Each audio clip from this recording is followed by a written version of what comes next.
Hello everyone, my name is Phil and I wanted to make a video about my sobriety journey. And basically at the beginning of the year I decided I wanted to be sober in 2019. Had a lot of things going on and I'll get into that. The reason I wanted to make a video, not just keep it to myself, is to help other people. When I was thinking about becoming sober, I looked at YouTube videos and basically I was looking at people's stories. I was listening to the reasons why they, wanted to become sober. I was looking to try to figure out what their, what they do now that they're sober, how their life is, how they feel, those kind of things. Any kind of thing that would let me know what being sober would be like, what to expect, so to speak. So that's the reason I wanted to make my video. To add another dimension to whatever else is out there for people to look at and consume, and perhaps strengthen them when they decide that they want to quit whatever it is, whatever addiction it is. One thing I want to insert is that for some people, you don't have to hit the rock bottom. Like a lot of these stories, people had hit the rock bottom, they had lost someone important to them, or they had did something really bad. You don't have to get that far to decide that you want to become sober or straighten up or do whatever it is. Maybe you just have to change what you are willing to accept as a mistake, your mistake level or something. But you don't have to lose it all and decide, okay, I'm at the rock bottom. No, you can make a bottom a lot higher than that rock bottom. I just want to insert that video. My level of drinking, for probably the last several years, I drank every weekend, Friday, Saturday, and Sunday. And normally on Sundays I would lighten it up, but I would binge drink on Friday. A lot of times my Saturdays were kind of just, messed up because I drank so much on Friday. So Saturday, and then I would need a drink and maybe continue it on Saturday into Sunday. And then I drink during the week. So I wasn't necessarily an alcoholic, but I did drink a lot, and I did it every week, so for years. So I wanted to stop that, and I had stopped for months. Like I'd stop a month here, I'd stop a couple months there in the past. But looking at things that I had going on, and my health and other reasons, which I'll get into, I wanted to stop. Why I quit? It was a combination of things. So where I was, is sort of the accumulative value of my growth.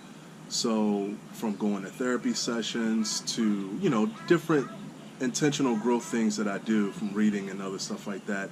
I listen to a lot of stuff on YouTube about leadership and different motivational things. I'm sure a lot of people look at those. I look at them like every morning, just different things,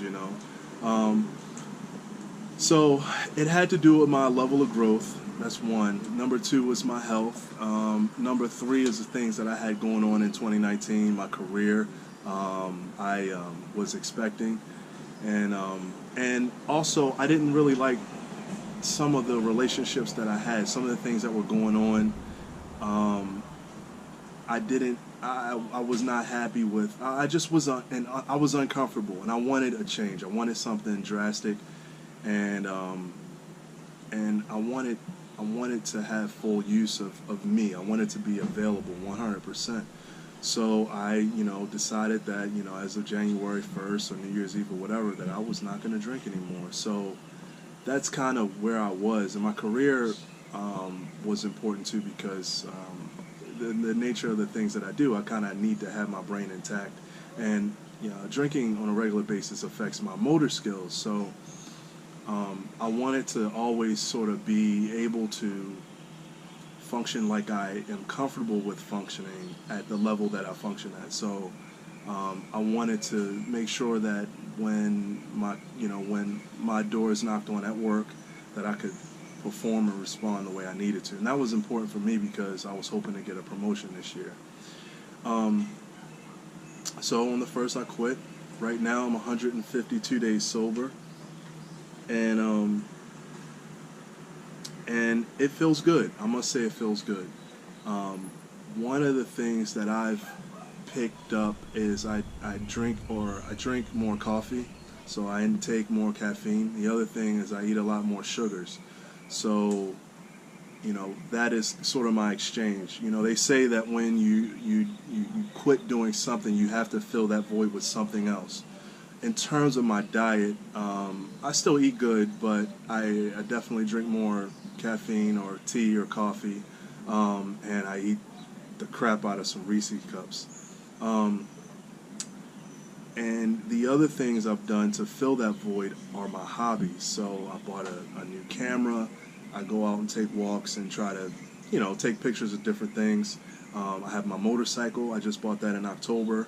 And that was it was a way for me to get away and kind of be, I wouldn't necessarily say zen, but to get away and connect with myself and sort of, have a little release or something like that. So it has a therapeutic value. I have this GoPro that I'm using now, so I wanted to get into some sort of media and art stuff. I created a website, a blog site that I have yet to launch, but I'm adding stuff to it on a regular basis. So those are the things that I am filling with what I did before. And what I did before is basically everything I did revolved around alcohol. So if you put alcohol as sort of a stake in the ground, I had a string attached to that stake, and everything that I did it revolved around somehow leading up to me getting a drink at some point during the week with someone. So all of that has changed. Personally, my toleration for things has changed. I'm a lot more honest. I think I'm a lot more blunt. And there are some personal things that I'm trying to, so this was a part of the cumulative growth I was talking about. There's some personal things that I am trying to bust past. I know that when you drink, sort of your social anxiety is lowered, so that when you drink you can be around people easier and, you're more sociable. But when you're not drinking, it's kind of hard. And I'm kind of an introvert, so my job now, being sober and working on personal growth, is to try to work through, bust through some of the anxiety and some of the interesting ways that, you kind of are apprehensive about engaging with people. So, you just set up in your mind that this is something that you want to, try to do, and you can do that. So you can do things. You can be social without alcohol. It's just you have to actually work. Alcohol, you just kind of cruise into it. But there's nothing wrong with that. So work is the work is rewarding. However, I will say in the 5 months I haven't had a lot of practice in doing that. So maybe I'm just talking a good game and I haven't really. Maybe I should give myself more credit. I think I have been in situations where I've had to be social. So. Without alcohol. Personally, I'm more poised in my mind. I'm able to listen and pick up on things without my mind racing to draw some type of conclusion. Like I can absorb, I can see what's going on. I can pick up things a lot better than I could when I was drinking on a regular basis. One thing I can tell you that's true is from a DMX song. He said the snakes, the rat, the cats, and dogs. How you going to see them when you're living in a fog? You're not going to see them. And things have come to me in layers. The longer I've been sober, the more layers of truths and things about people have come for me to realize. And so, you kind of get it in doses. It's like, okay, I see that now. Okay, now I see even more. Okay, now I see even more.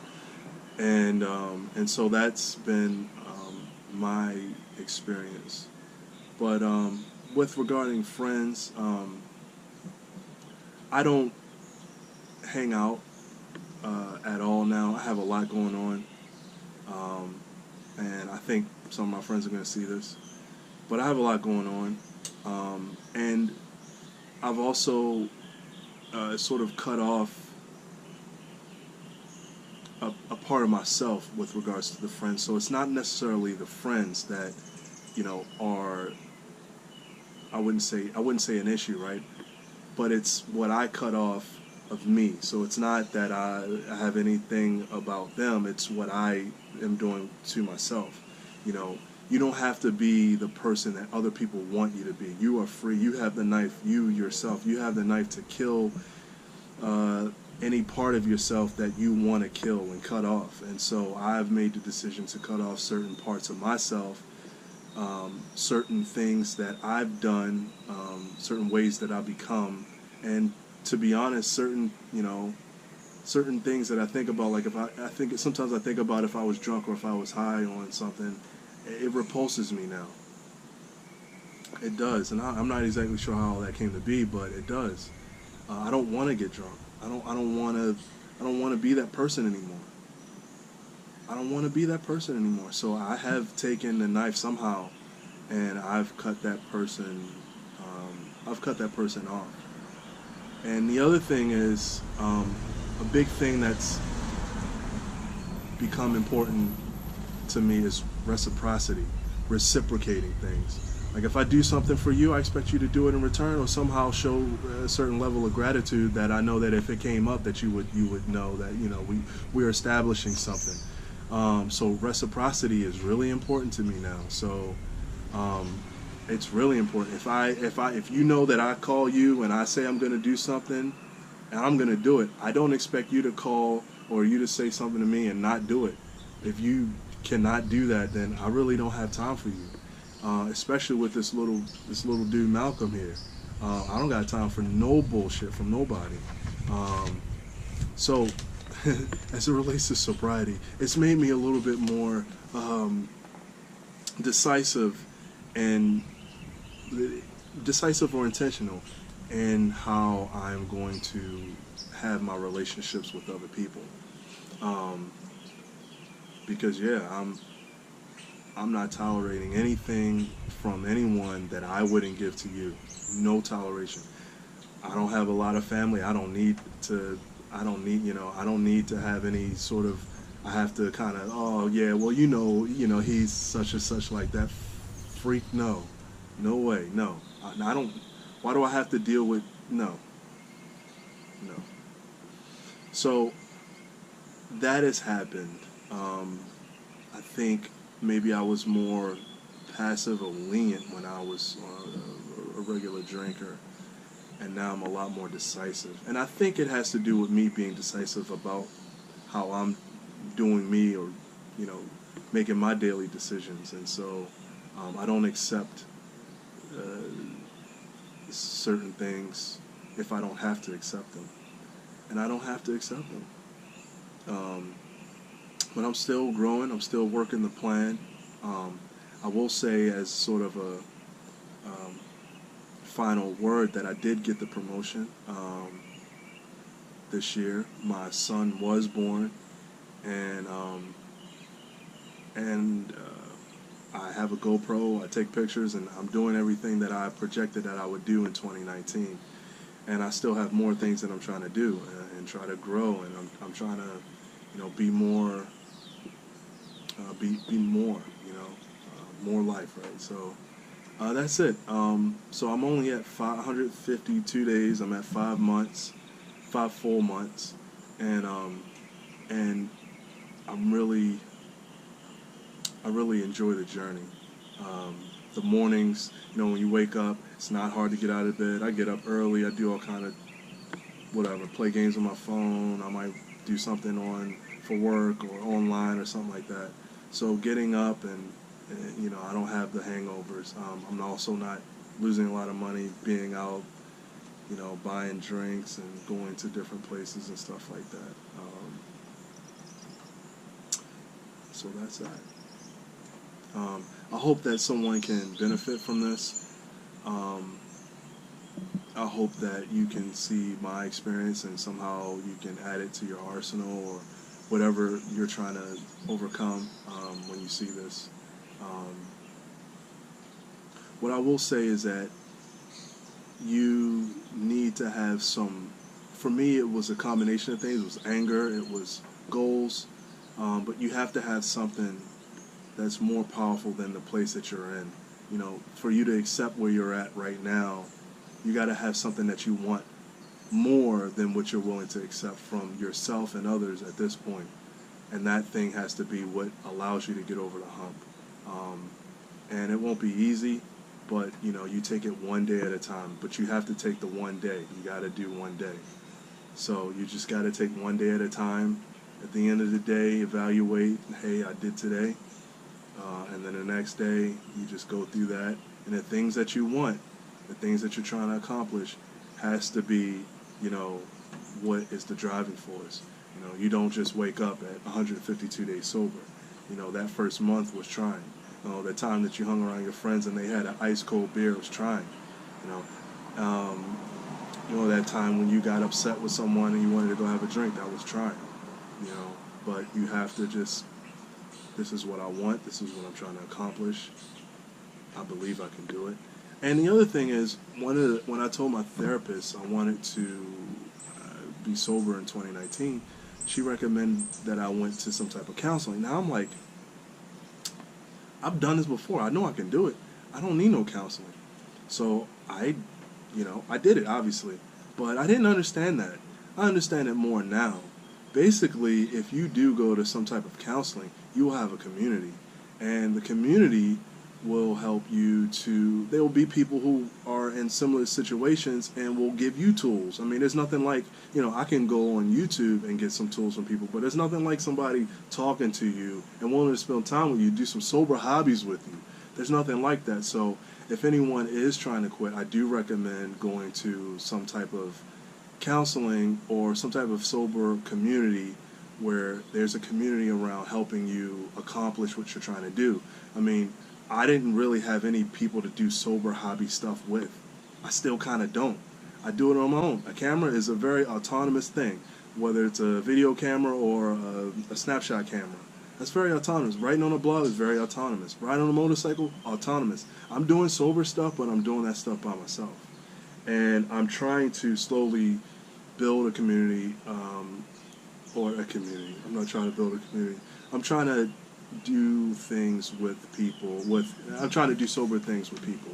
Hiking is one thing that is cool to do with other people. That's a sober thing. It's exercise. It's really a spiritual thing. Hiking is a beautiful thing. So I mean, I'm getting there to try to, you know, do different sober things with people. But it does help that you have some sober people to do sober stuff with. If all your friends, you know, I don't want to do that, you'd rather sit down. You got to find someone else to do sober stuff with. There's nothing wrong with doing sober stuff. There's plenty of sober stuff to do. There's plenty of stuff to do. And what happens is, when you stop drinking, you have all this time, you find stuff to do. It's like, oh, I can do this. Oh, I can finally get around to doing something around the house, or finally get around to doing things you need to do. So being sober does give you a whole bunch of time. And so I would recommend someone, if you are trying to do that, you need to try to find a community. And I didn't think that was important. Obviously, I didn't, because I have all these things that I'm doing, by myself. But some people do need a community, someone to call them and go out and do some sober stuff with. So nothing wrong with that. But that's going to be it for me. I wish everyone luck on their journey. I wanted to share mine. This is only 5 months. I'll make another video probably at the end of the year, or maybe in the fall. All right, so thank you.